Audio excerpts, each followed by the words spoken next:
Аз съм Юсеин Авни Есенер Ракипов. Мариди ме ви първи му маре, мариди ме ви първи сватбаре. Мариела тени първи му маре, Мариела тени първи сватбаре. Марно си ме ви точа напита, марно си ме ви точа напита. Мардони сайте ни точа напита, мардони сайте ни точа напита. Марно си ме ви желти желтици, марно си ме ви желти желтици. Мардони сайте ни желти желтици, мардони сайте ни желти желтици. Май ще ми вземи ме средната мома, май водите е арам да вие, мар водите е алал да вие. Така. От баща ми, беба ми, баща ми от Кочан село. От България, от Неврикопско околе, Сатовща община, Кочан село. Така.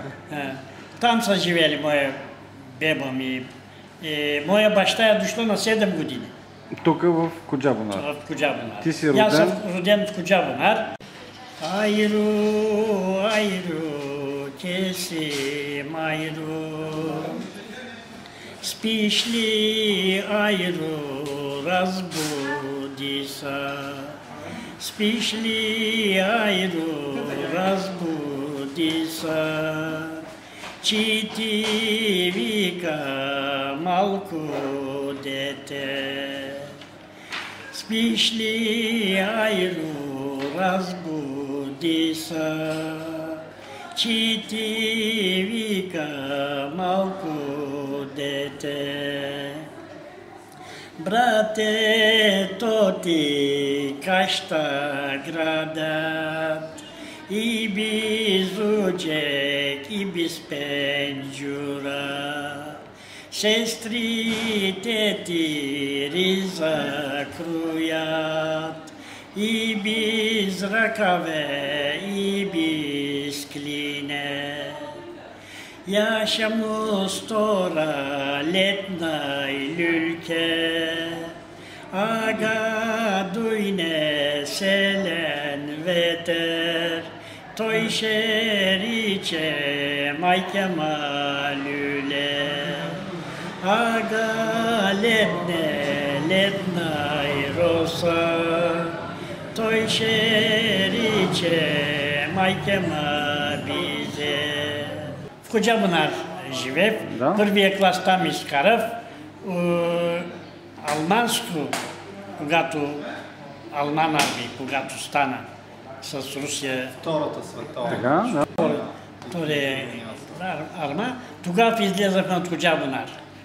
Дойдохме в града, в Балъкесър. Тук се преселил. 44 години дойдохме от Коджабонар. Хюкторт.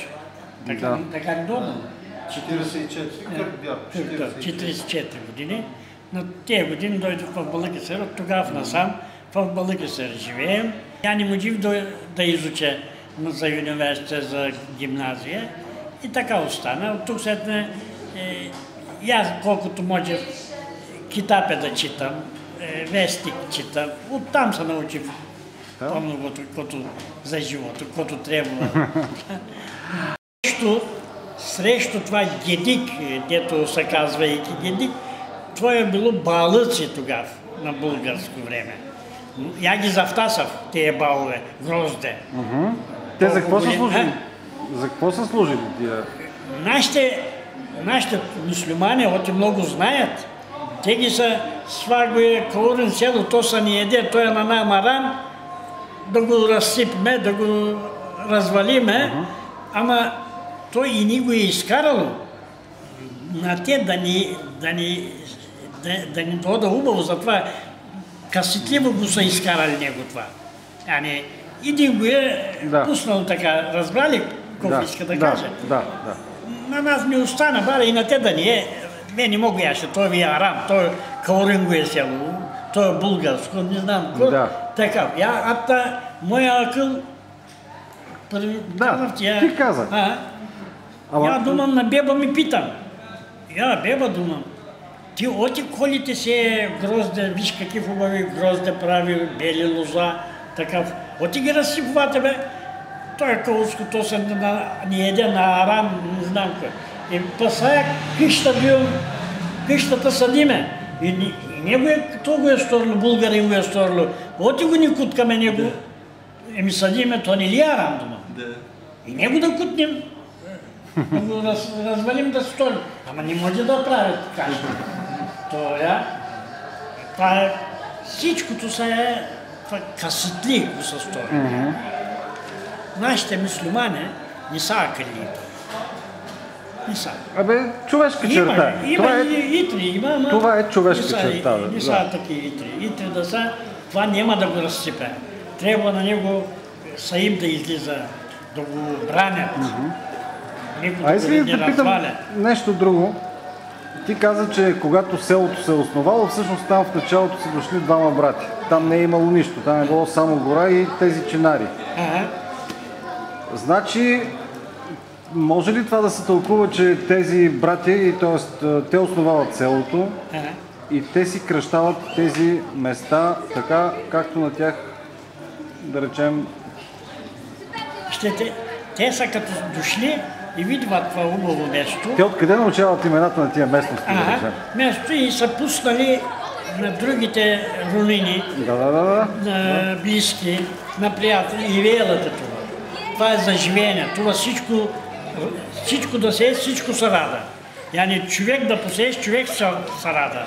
Така водно, хубаво местата. И за овци дода, и за добитак дода, и за всичко, каквото искаш да правиш тук. Искаш да те питам, значи когато идват твоя род и другите, когато идват да се заселят в Коджабонар, а българите се изселват, и отиват в България. Те не са живели заедно? Малко са живели. Не е имало много време, да. Не, много време не, ама една година, 2 години заедно живеят така. За двата държави закон излиза, 1924 12-4 години. 24-25 години, тогава са българите и турците сторили запис. Те тук ще оставят каквото си имат стока место. Няма да взимат и ве от това, които одят като турци, и те ще оставят. Ама нашите по-напред са избегали. Биндо Кузус Оники. 12. На 12 години са нашите излели. Местата са оставили, ама братя ми са останали там. На моя беба, брата, Алата.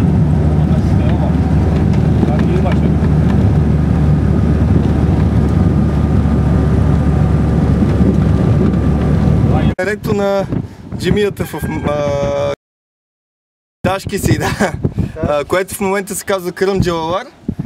И вляво от мене са къщите, старите къщи на българите, специално тази е била на Танаш.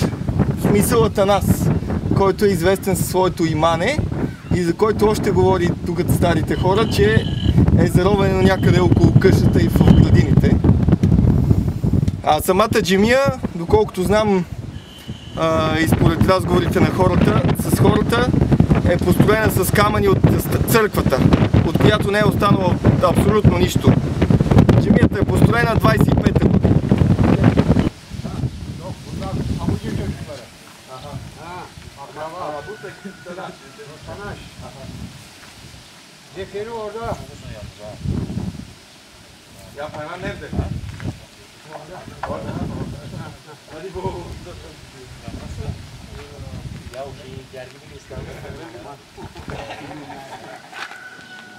Buradan aşağı çok bunlar.